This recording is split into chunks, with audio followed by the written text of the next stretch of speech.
there's two sides of pain that I don't think a lot of people really understand, right? There's one side of pain that's the suffering and the discomfort side of pain. That's why everybody raised their hands when I first asked, have everybody ever been through pain? Because that hurts. You remember what that felt like. But then there's another side of pain that's called effort. It's called glory.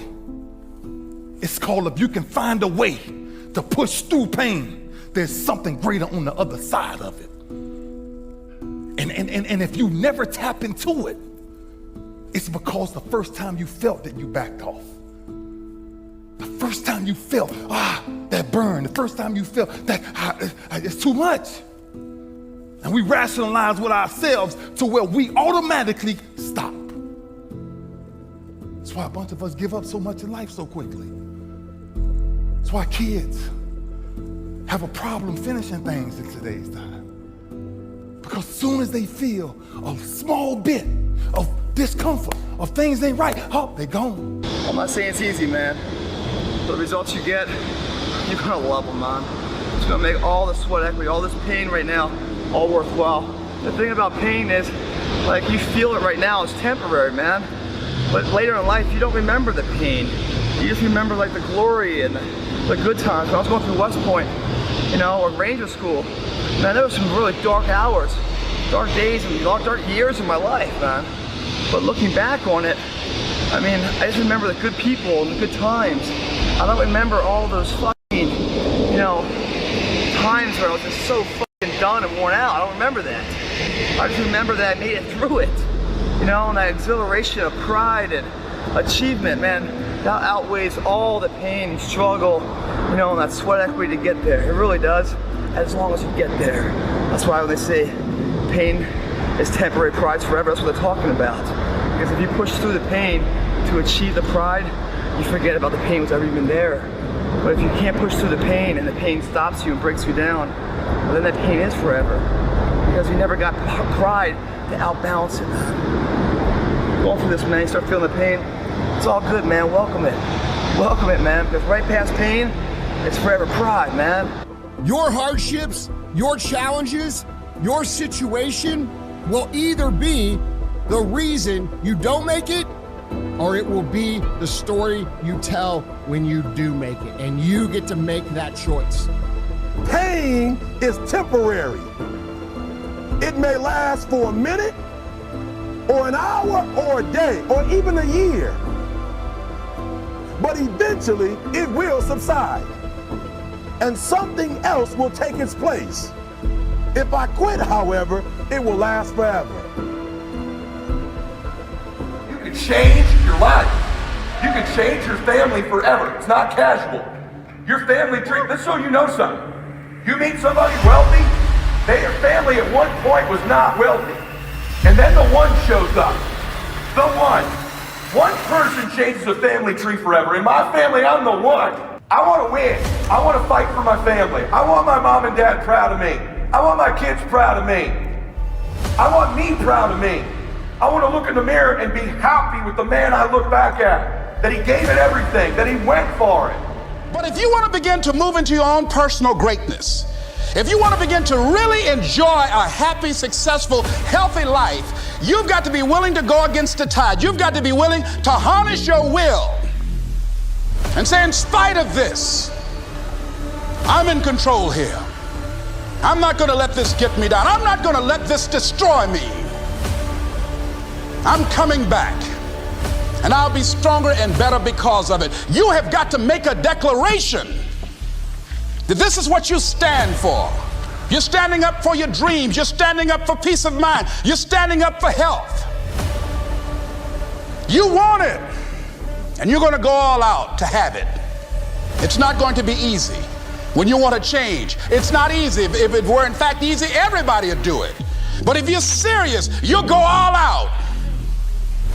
So yes, I'm going to turn this situation around. I'm not going to sit back and moan and cry over what happened and what went wrong and who did what. I'm going to do something about this situation. The next thing that is important is that expect things to get better for you, because they are. See, life is cyclic. You're not, whatever experience you're having right now, it has not come to stay. It has come to pass. Not to stay, just to pass. It's just going through.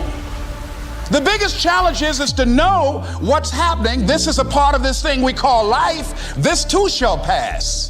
And maintaining perspective, putting it in perspective. Take full responsibility for your life. Accept where you are and the responsibility that you're going to take yourself where you want to go. Someone said we have two primary choices in life. We can either accept conditions as they exist, or we can take the responsibility to change them. See, a lot of people want to exempt themselves from taking responsibility. All they want to do is talk about the problem. Every time you see them, they'll tell you their story over and over and over and over again. No. You want to take responsibility for your life. I got me here, I can get me out of this. And I'm getting out. I'm not going to be a volunteer victim. So part of beginning to get unstuck, you've got to decide that the behavior pattern that you have adopted doesn't work for you. You've got to change your strategies, and changing your strategy means reinventing your life, recreating you, and you have the power to do that. You can decide that you're going to change, that you're not going to be a wimp. You can decide that you're going to stand up to life. You can decide that I'm going to live each day as if it were my last. You have the power to make that decision. You can decide I'm going to work on myself and develop myself. I'm going to empower me. And all of these things that are happening to me right now, they're just temporary inconveniences. They're not stronger than I am. I'm in charge here. All of us have made some mistakes in life. All of us have done some things that if we had them to do over again, we wouldn't do it again. There are a lot of things that if I had it to do over again, if I knew then what I know now, I would have done it differently. Well, it didn't happen that way. And that's what you call life. I didn't do it like that. Oh, you don't want me to live that down, huh? You want to keep on putting that in my face about what I did. Guess what? I'm not interested. That's what I did then. Won't do it today, so you are picking on an innocent man. So as you're in the process of reinventing your life, write a description of the kind of person that you want to be. What are the things that you must overcome? What qualities about your personality you know that you're going to have to change because those particular characteristics are liabilities to you? What are your assets? What are your strong points? Look at and evaluating yourself to make that determination.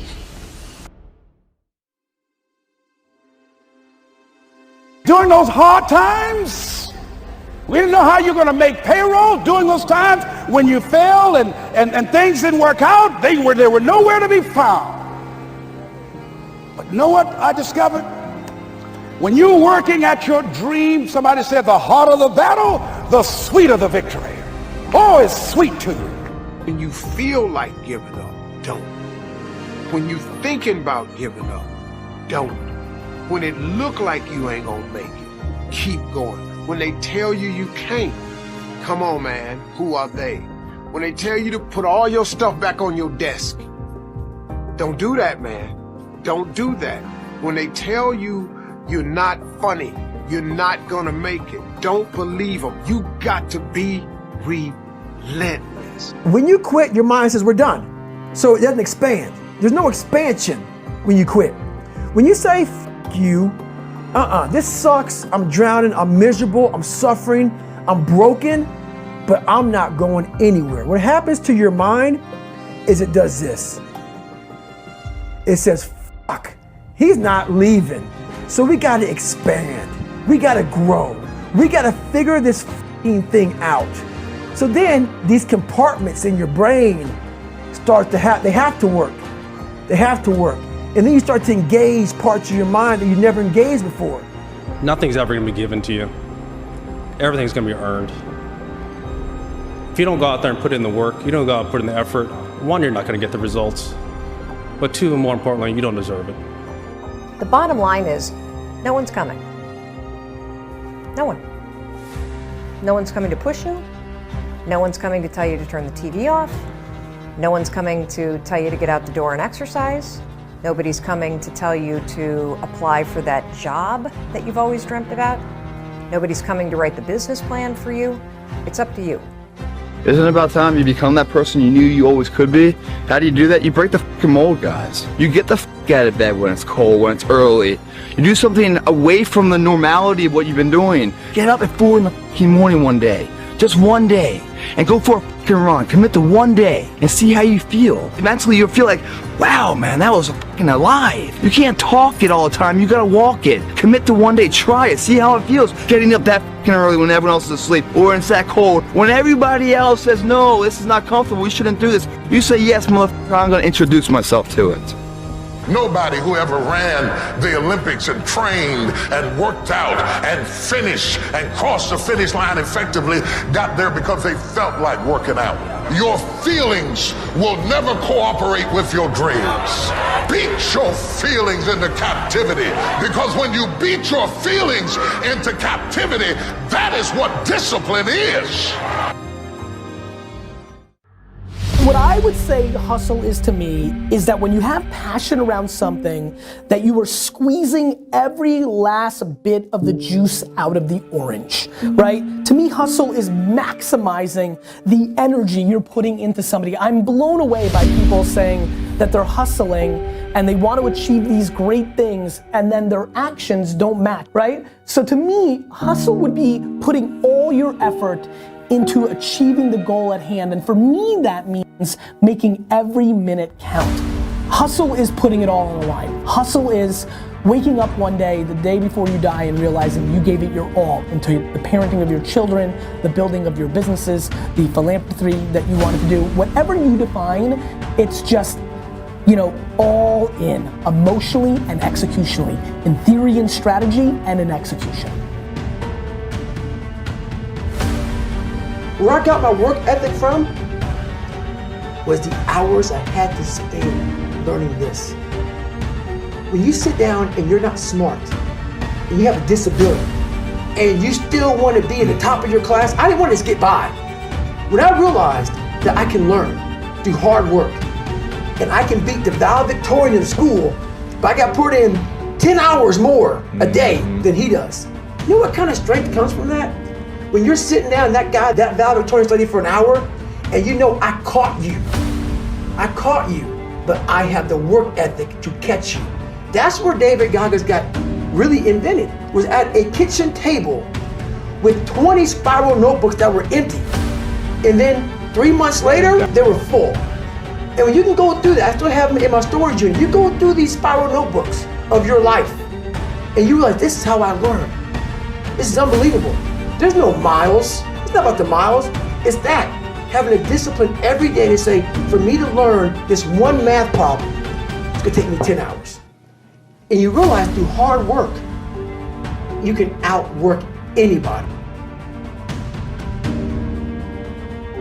I come here to remind you that there's only one thing you can do. The only thing you can do, only thing that is controllable, if you want it, if you want this, is work. Started using the word work more than the word hustle, just because I want everybody to understand what we're really talking about here. Nobody you know has become successful outside of it being given to them from their family. Nobody you know has actually created success without working their face off. It doesn't exist. So you can sit and talk about luck, and you can sit and talk about this, that, or the other thing, but I promise you, the only controllable thing you have is your work ethic. I implore you to start matching your work ethic and your actions to your mouth.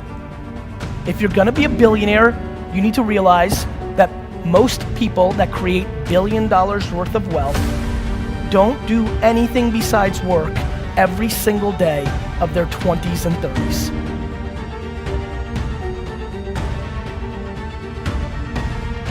So look, you want to get your work ethic so high that people actually admire you. I'm going to ask you a question right now. Do people know you because of your unbelievable work ethic? If you can't answer yes to that, man, you're not going to get in that top 10%. You got to get to the top. People have to know you, not because, oh, he's a good salesman. Oh, he's a good this. Oh, he's an artist. Oh, he's a good pianist. Oh, he writes a great, story. No, dude, people need to know you for one major thing first. He works.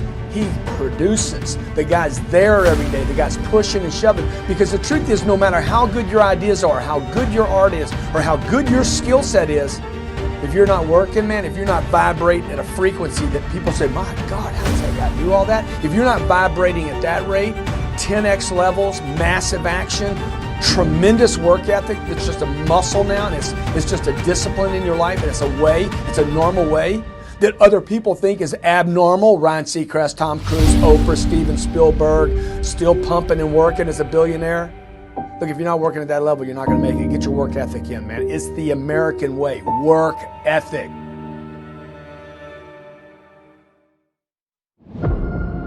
When I'm broken, I relish it. That's what I'm going to do. I'm going to use it. Because if I'm broken, then I just found my limitations. And until I know what my limitations are, how can I push them? How can I get better? But once I see it, once I feel it, once I see where I was broken, then I can attack that weakness. I can fill in that gap. I can reinforce that breach. If you break, it means it's time to fortify your will to make it stronger. And look, there's all kinds of different ways to break.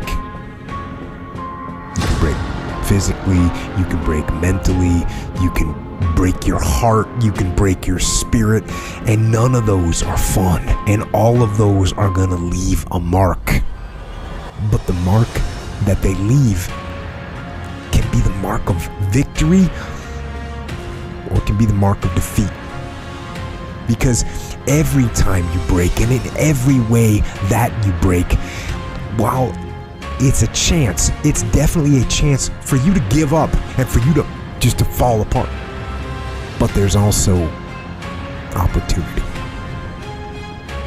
There's opportunity to get stronger and get smarter and get faster and get tougher and get more stable and get more resilient and get better.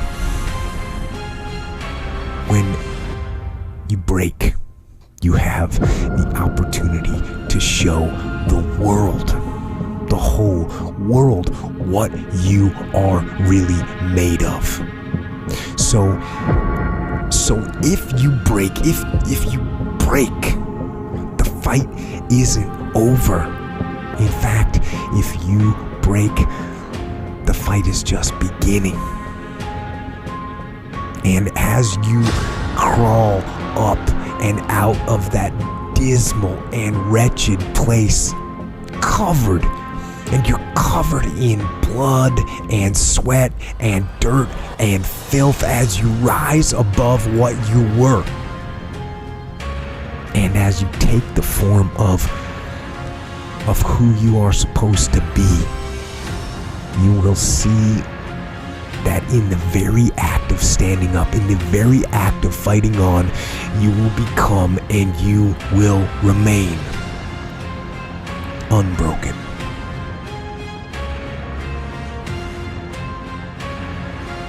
The number one thing that's going to change your life, the only thing that will change your life, change your business, change your money, change your relationship, is you must raise your standard. Now, I know that sounds boring, stupid, basic, but it's the truth. The only thing that changes our life long term is when we raise our standards. What does that mean? That sounds so boring and dumb. It means that all of us in life have things we want. We don't get what we want, we get what we have to have. Remember I said earlier, we all get what we tolerate in ourselves and other people.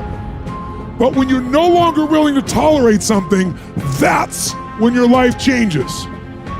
The difference in people is their standards, period. The difference in people is their standards, period. And what do I mean by standards? Everyone in the world has a list of things they think they should do. I should lose weight. I should work out. I should spend more time with my kids. I should work harder. I should make more calls. I should. And then you know what? People don't do their shoulds and they get mad at themselves and they what I call should all over themselves. They beat themselves up about it. What changes people is when your should becomes a must. When suddenly the thing you said should happen has to happen. That's when human beings change. It's like if you want to take the island and you're the head of the army and you want to take the island, the most powerful way to take the island is burn the boats. Because if there's no way to go back, it's amazing what happens when it's a must to do something versus a should. That's what makes human beings succeed.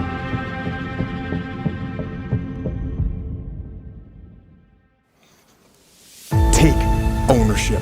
Take extreme ownership. Don't make excuses. Don't blame any other person or any other thing.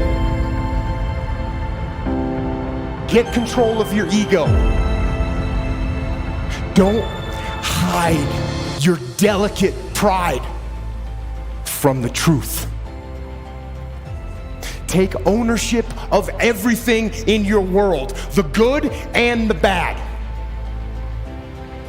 Take ownership of your mistakes, take ownership of your shortfalls, take ownership of your problems, and then take ownership of the solutions that will get those problems solved. Take ownership of your mission. Take ownership of your job, of your team, of your future, and take ownership of your life.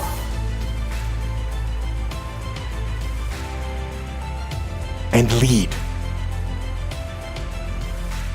Lead.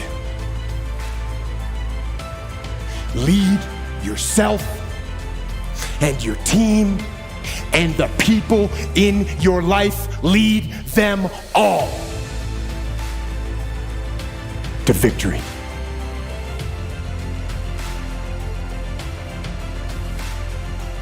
You're never, ever, ever, ever going to feel like doing the things you need to do in order to have what you want.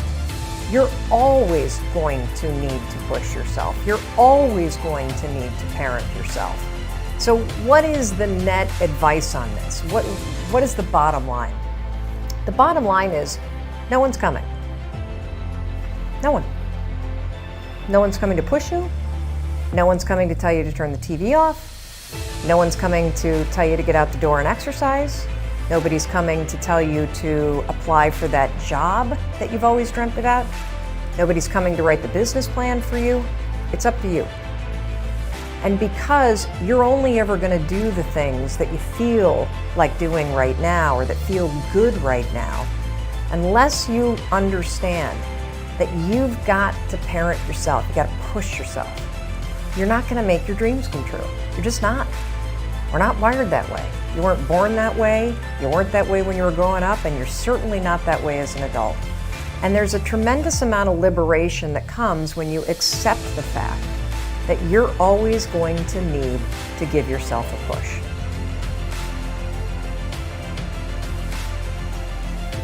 One of the things I have realized, and many of us have, that if you want something out of life, if you want to change yourself, if you want to acquire something, if there's some goal that you want to reach, that is really not easy as some people will make us feel.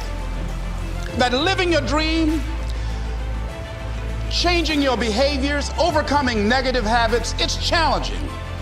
It's hard. That living alone is just very difficult. And once we begin to come to grips with the fact that living is difficult, life is very challenging. So how do we begin to nurture that hunger? What are the characteristics or the qualities of people that are hungry? What will it take for me to get some of the things that I want? And being hungry for those things, Number one, you've got to work on yourself. It's very important that you engage in an ongoing process to develop you. Spend more time on yourself than what you've been spending. It's very important. You owe that to yourself. Many of us never realize our greatness because we become sidetracked by secondary activity. We spread ourselves too thin, don't know how to say no. And we find ourselves doing all kinds of things and never ever have time to do those things that we need to do to work on ourselves. And then there goes a second, there goes another second, there goes another second, and we can't stop and hold time. And before you know it, you wake up one day and you're behind in your dreams and your bills. So decide that you're going to take some time to work on you, that you deserve that from yourself, that your life deserves some prime time because you are creating your own production. You are the star of your show. You are the director. You're writing the script. And you will determine whether your life is